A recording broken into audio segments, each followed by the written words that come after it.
कल्पना कीजिए, चारों तरफ बर्फ, सन्नाटा, तेज हवाएं और उस सन्नाटे के बीच हजारों साल पुराना एक पत्थरों का मंदिर जो न झुका, न टूटा, न बिखरा। यह कहानी है केदारनाथ की, जहां भगवान शिव आज भी जीवित सत्य की तरह मौजूद है। केदार शब्द का अर्थ होता है दलदली भूमि या पवित्र मैदान, और नाथ यानी स्वामी। जो सच अब सामने आने वाला है, हर कोई नहीं जानता। सब्सक्राइब करके जुड़े रहिए। केदारनाथ का अर्थ हुआ उस पवित्र भूमि के स्वामी जहां स्वयं शिव ने निवास चुना। यह कोई संयोग नहीं कि शिव ने अपना यह धाम हिमालय की गोद में ही चुना। महाभारत युद्ध के बाद पांडवों के हाथों अनगिनत हत्याएं हो चुकी थी। वे जानते थे मोक्ष केवल शिव ही दे सकते हैं, लेकिन शिव पाप से ग्रसित मन को तुरंत दर्शन नहीं देते। भगवान शिव ने स्वयं को नंदी बैल के रूप में छिपा लिया। जब भीम ने उन्हें पकड़ने का प्रयास किया तो शिव पृथ्वी में समा गए। शिव के शरीर के अलग अलग भाग 5 स्थानों पर प्रकट हुए। इन्हीं को आज पंच केदार कहा जाता है। केदारनाथ पीठ, तुंगनाथ भुजाएं, रुद्रनाथ मुख, मध्य महेश्वर नाभि, कल्पेश्वर जटायु केदारनाथ सबसे प्रमुख इसीलिए है क्योंकि यहाँ शिव का सबसे शक्तिशाली भाग प्रकट हुआ। केदारनाथ में भगवान शिव की पूजा किसी निर्मित शिवलिंग के रूप में नहीं, बल्कि एक प्राकृतिक शिला पिंड के रूप में होती है। यह शिला असमान है, त्रिकोणीय है और हमेशा ठंडी रहती है। विद्वानों के अनुसार यह शिव के निराकार से साकार होने का प्रतीक है।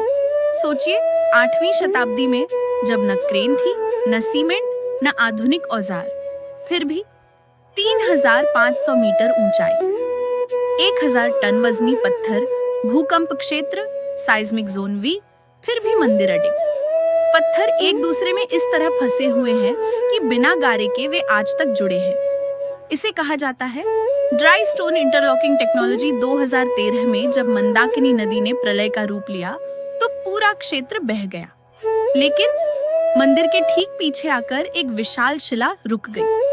आज उसे कहा जाता है भीमशिला। वैज्ञानिक कहते हैं जलधारा विभाजित हो गई। श्रद्धालु कहते हैं यह स्वयं शिव की ढाल थी। सच यह है कि मंदिर को न्यूनतम क्षति पहुंची, जबकि चारों ओर सब नष्ट हो गया। मंदिर का गर्भगृह ऐसा डिजाइन किया गया है कि अंदर ऑक्सीजन संतुलन बना रहता है। तेज हवाएं गर्भगृह में प्रवेश नहीं करती। पत्थर तापमान को स्थिर रखते हैं। आधुनिक इंजीनियर मानते हैं यह संरचना अपने समय से हजारों साल आगे थी। हर साल भैया दूज के बाद मंदिर के कपाट बंद कर दिए जाते हैं। कहा जाता है जब मनुष्य वहां नहीं रहता, तब देवता वहां पूजा करते हैं। कई पुजारियों ने दावा किया है कि बर्फ में मानव जैसे पद चिन्ह दिखाई देते हैं। सत्य हो या आस्था, केदारनाथ मौन में भी बोलता है और ऋषि मुनियों का मानना है। केदारनाथ पृथ्वी के सबसे शक्तिशाली ऊर्जा केंद्रों ने एनर्जी वॉर्टेक्स में से एक है। यही कारण है कि यहाँ ध्यान गहरा होता है, मन स्वतः शांत हो जाता है और व्यक्ति स्वयं से जुड़ता है। केदारनाथ सिर्फ एक मंदिर नहीं, ये एक प्रश्न है कि जब सब कुछ नष्ट हो सकता है तो ये कैसे बचा?